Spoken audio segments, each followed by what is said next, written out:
आज का क्लास है बायो सेवर्ट का नियम पढ़ना है। सीधे लंबे धारावाही चालक के कारण चुंबकीय क्षेत्र पढ़ेंगे। तो सबसे पहला टॉपिक है बायो सेवर्ट का नियम। तो हम पिछले क्लास में किए थे कि एक तार लिए थे एक्स वाई, उसमें अल्पांश जो था वो DL था और उसमें धारा जो प्रवाहित हो रहा था वो I था, और DL से स्मॉल r दूरी पर जो था बिंदु P था, उस पर उसको बोलते हैं चुंबकीय क्षेत्र। और इसके बीच का कोण जो था वो थीटा था। तो इसमें जो हम एक समीकरण 4 था, एक था B समानुपाती I का था और B समानुपाती DL, इसको माने थे समी 2, और समी 3 में जाता 3 में था DB समानुपाती साइन थीटा, और समी 4 में था DB समानुपाती 1/r², इसको माने थे समी 4। तो चारों को मिलाकर लिखने पर ये आया था DB समानुपाती IDL साइन थीटा बटा r² आया था। जब हम समानुपाती हटाए थे तो एक नियतांक जो लगा था वो k था। तो DB बराबर KI into DL into sine theta बटा r², जहाँ ये k जो था उसको बोलेंगे अनुपातिक नियतांक। तो एक k का मान होता है, k बराबर जो होता है म्यू बटा 4 होता है। तो म्यू बटा 4 का जो मान होता है 10⁻⁷ ही होता है। तो इसको याद रखने के लिए ये है। तो यहाँ पे DB बराबर हम k के जगह पर म्यू बटा 4 रख सकते हैं इंटू और IDL साइन थीटा बटा r² को सेम रख लिए। तो यही बायो सेवर्ट का नियम का फॉर्मूला है। अब अगला है सीधे लंबे धारावाही चालक के कारण चुंबकीय क्षेत्र। तो इसमें आपको क्या करना होगा, एक तो चालक लेना होगा, सीधा तार लेना होगा जिसको मानेंगे एक्स वाई, और इसमें धारा जो प्रवाहित हो रहा होगा वो I होगा, और इसमें अल्पांश जो लेंगे वो DL होगा। इसके मध्य बिंदु O होगा जो स्मॉल a दूरी पर बिंदु P लेंगे, और एक बिंदु लेंगे M स्मॉल r दूरी पर बिंदु P होगा। तो इसको हम इसके बीच का कोण जो होगा वो थीटा होगा, और ऊपर वाला जो कोण होगा उसको मानेंगे थीटा 2, और नीचे वाला कोण को मानेंगे थीटा 1, जो M के बीच जो मध्य बिंदु के बीच थीटा बनेगा वो थीटा 1 होगा। और ये सारा OP और M के बीच जो कोण बनेगा उसको मानेंगे थीटा। तो इसमें आपको क्या देखना है, सबसे पहले हम लेंगे समकोण त्रिभुज POM में। तो यहाँ पे POM है, इस त्रिभुज में आपको देखना है। तो इसमें फर्स्ट स्टेप में क्या होगा, tan फाई लेंगे। तो tan फाई बराबर जो होता है लंब बटा आधार होता है। तो इसमें ये स्ट्रक्चर में ये त्रिभुज में लंब जो है ये है OM है, और आधार जो होगा OP होगा। तो इसमें लंब का मान जो है OM का मान जो है वो L है, तो LE, और बट्टा आधार जो है वो A है, OP का मान जो है वो A है। तो A ले लिए, L को बराबर करेंगे तो A tan फाई आएगा। तो इसमें आपको क्या करना है, अब क्लच करना है। तो अब क्लच करने के लिए DL बटा D फाई हुआ बराबर A tan फाई का जो अब क्लच होता है वो होगा A sec² फाई। तो इसमें हम DL को बराबर करेंगे क्योंकि हमको अल्पांश लाना है। तो DL के बराबर किए तो A sec² फाई आया, और ये फाई गया इधर। यही DL अल्पांश निकल के आप सेकेंड स्टेप में है, आपको cos फाई ज्ञात करना है।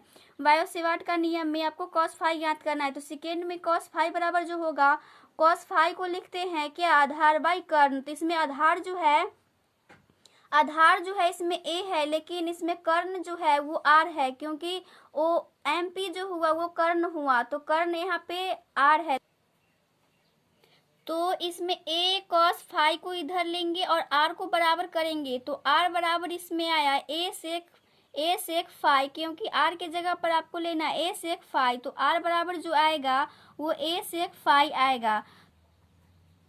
तो यहाँ पे A बट्टा cos फाई को एक तरफ ले लिए और R को एक तरफ ले लिए।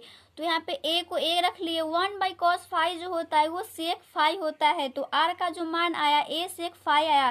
तो इसमें से दूरी निकाल लिए और वो फार्मूला से हम डिस्टेंस DL निकाल लिए। अब तीसरा स्टेप में है, 3 स्टेप में फाई प्लस थीटा बराबर जो होगा वो 90 डिग्री होगा। तो थीटा के बराबर करेंगे तो 90 माइनस थीटा आएगा। तो हम दोनों तरफ साइन थीटा लेंगे। तो साइन थीटा बराबर साइन 90 माइनस थीटा। तो साइन थीटा बराबर जो आएगा साइन 90 माइनस फाइव जो होता है वो कॉस फाइव होगा। तो साइन थीटा का मान आया वो कॉस फाइव आया। अब हम लगाएंगे बायो सेवार्ट के नियम से। तो बायो सेवार्ट का जो नियम होता है वो तुरंत देखे हैं, डी बी बराबर म्यू बटा 4 पाई into I D L sine theta बटा आर स्क्वायर होता है। तो डी बी बराबर करेंगे म्यू बटा 4 पाई, इसको सेम रखेंगे, आई को भी सेम रखेंगे। डी एल का जो मान होता है हम ऊपर देखे हैं फर्स्ट स्टेप में जो था डी एल का मान A sec square theta D phi था, और यहाँ पे साइन थीटा जो निकल के आया है अभी कॉस फाई निकल के आया, तो साइन थीटा के जगह पर हम कॉस फाई भी रख सकते हैं, और बट्टा आर स्क्वायर का जो मान आया है हम सेकेंड स्टेप में किए हैं वो आर का मान आया है ए सेक थीटा, तो यहाँ पे स्क्वायर है तो इसलिए हम सेक स्क्वायर फाई लिए हैं। तो डी बी बराबर आएगा ए से तो ए कट गया, एक ए नीचे बचा, और सेक स्क्वायर से सेक स्क्वायर कटा, तो इसमें से बचा म्यू बटा 4 पाई इंटू आई, और बट्टा में ये ए था, एक ए बचा, और इंटू कॉस सिर्फ फाइव बचा और डी फाइव बचा। तो यही इधर मान निकल के अब इसको हम क्या करेंगे, अब यहाँ हम फिगर से लेंगे, मानेंगे कोण ओ पी वाई बराबर जो है फाइव वन है जो हम पीछे स्ट्रक्चर में देखें, और कोण ओ पी एक्स बराबर जो है वो फाइव टू है, क्योंकि उनके बीच का कोण जो लिए थे वो फाइव टू लिए थे और इनके बीच का कोण जो लिए थे फाइव वन लिए थे। अब हमको क्या करना है, इंटीग्रेशन करेंगे। तो डी बी बराबर जो होगा इंटीग्रेशन जो होगा माइनस फाइव वन से होगा माइनस फाइव वन से होगा फाइव टू तक, वो आपको dv का इंटीग्रेशन करना है। तो यहाँ पे dv बराबर जो आएगा माइनस डी फाइव से फाइव टू तक, जो यहाँ पे dv का जो मान है अभी तुरंत देखे हैं म्यू बटा 4 पाई इंटू आई बटा A into cos five D five आया है। तो dv के जगह पर ये सारा मान रख दिए, तो इसमें अब आपको इंटीग्रेशन करना है।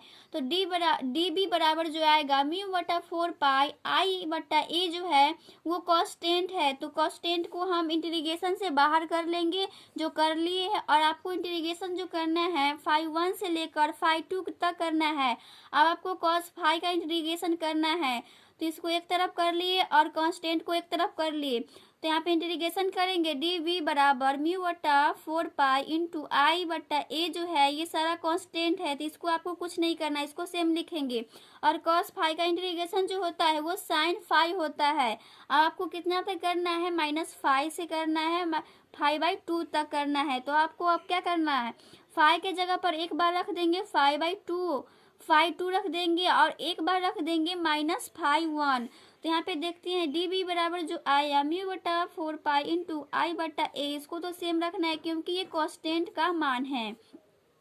तो हम क्या बोले, साइन फाइव की जगह पर एक बार रखेंगे 5/2, तो साइन 5/2 रख दिए फाइव के जगह पर, और एक बार आपको क्या रखना है, माइनस लगाएंगे। अब एक बार रखना है साइन फाइव के जगह पर रखेंगे अब -5/1, तो यहाँ पे रख दिए।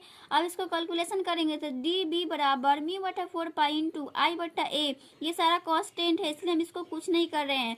तो साइन 5/2 को सेम रख लिया, और माइनस क्या हुआ, प्लस हुआ, साइन 5/1 आया। तो यहाँ पे जो निकल के आया मान डी बी बराबर म्यू बटा 4 पाई इंटू आई बटा ए साइन 5/2 प्लस साइन 5/1, तो यही निकल के आया सीधे लंबे तार के कारण। तो यही निकल के आया सीधे लंबे तार के कारण चुंबकीय क्षेत्र। अब आपको क्या देखना है, आप देखेंगे स्पेशल केस। तो स्पेशल केस का फर्स्ट स्टेप है जब तार की लंबाई असीमित हो तथा बिंदु P चालक के केंद्र के समीप हो।